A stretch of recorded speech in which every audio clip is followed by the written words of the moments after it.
I would like to introduce myself. My name is Rich Walter, founder and CEO of Sub-Sahara Capital.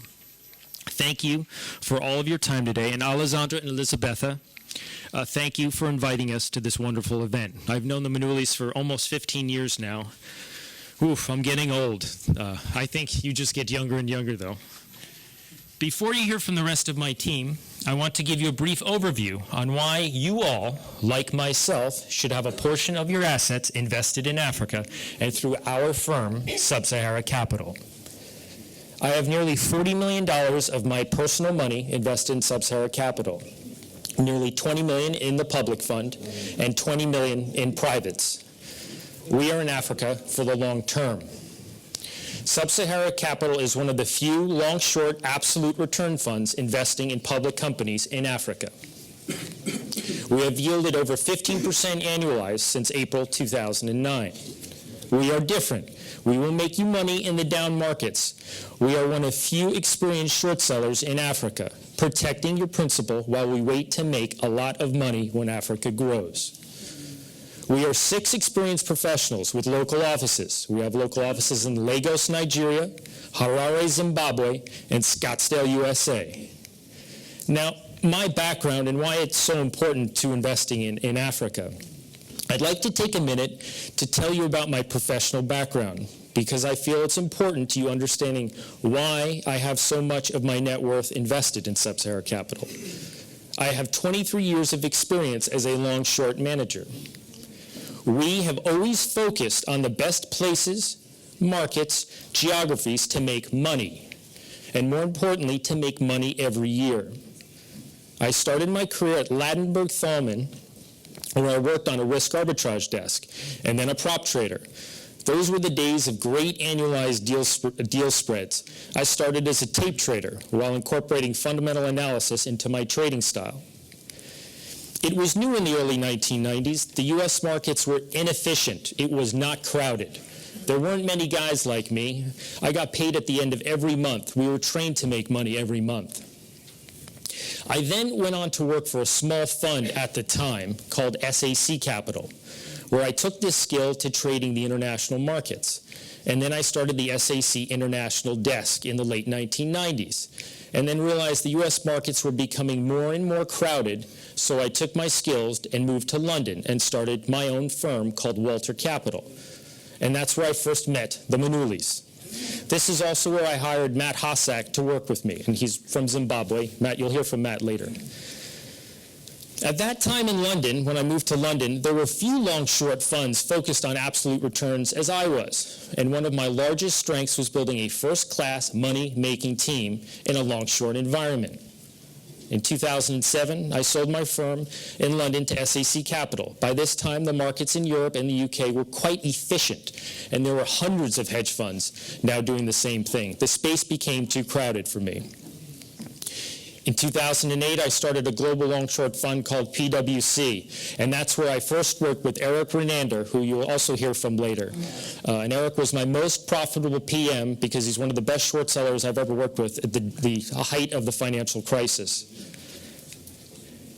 And in 2009, Sub-Sahara Capital was founded, and I found a continent that was ripe for investing, long and short. I can count on one hand how many funds in Africa are long-short. Most are just lazy long-onlys who just follow a benchmark. My point that we would like to make to all of you is we have a great feel for where to make money and where the markets are less crowded. And Africa and Sub-Sahara Capital is where I need to be invested for the many years to come, perhaps decades. Now, why Africa versus the rest of the world?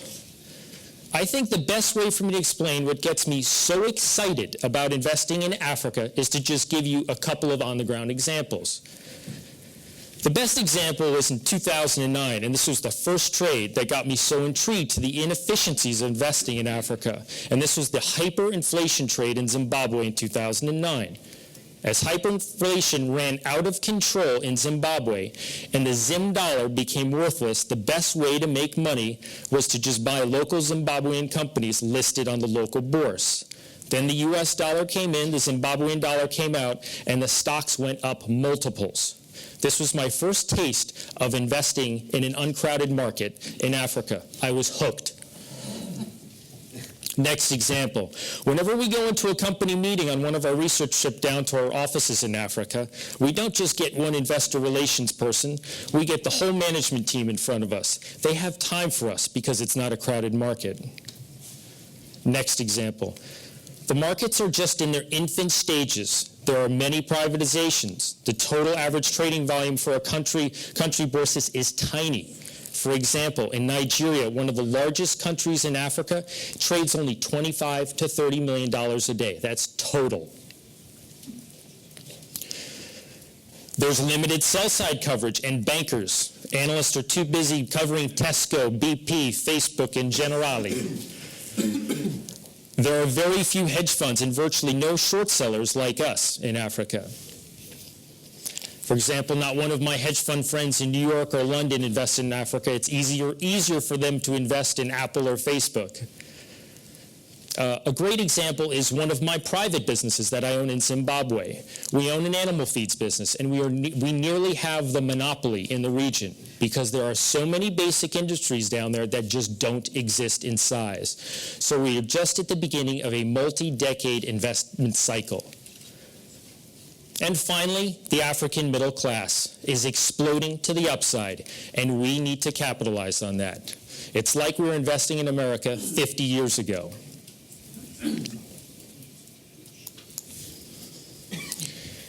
Now, why Sub-Sahara Capital?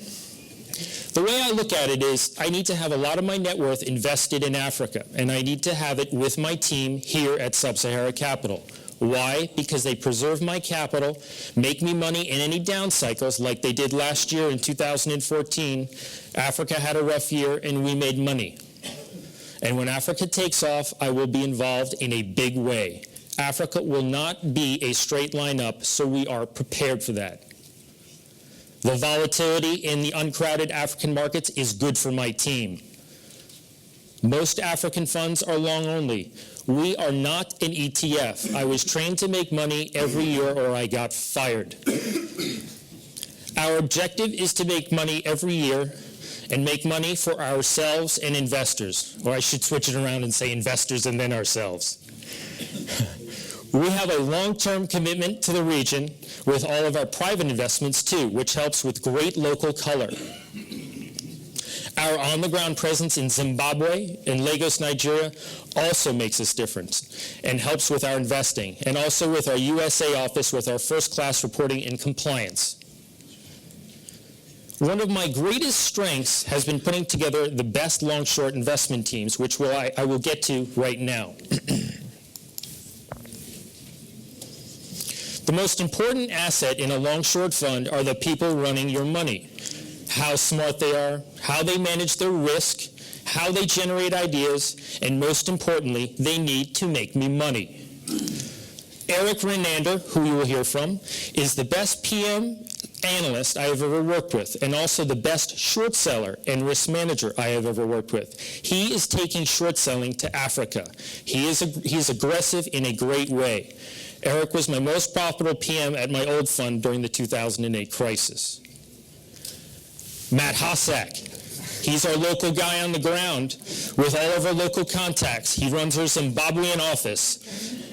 Matt's strengths are getting us long and strong companies at the right time. He has made me good money on the long side in Africa. When we need a long, we ask Matt. He balances out quite well with Eric. He was the one who first got me involved in the hyperinflation trade in Zimbabwe in 2009. Mark Thorne works as an analyst on the ground for Matt in Zimbabwe. He is our agricultural specialist. He used to run one of my farms in Zambia.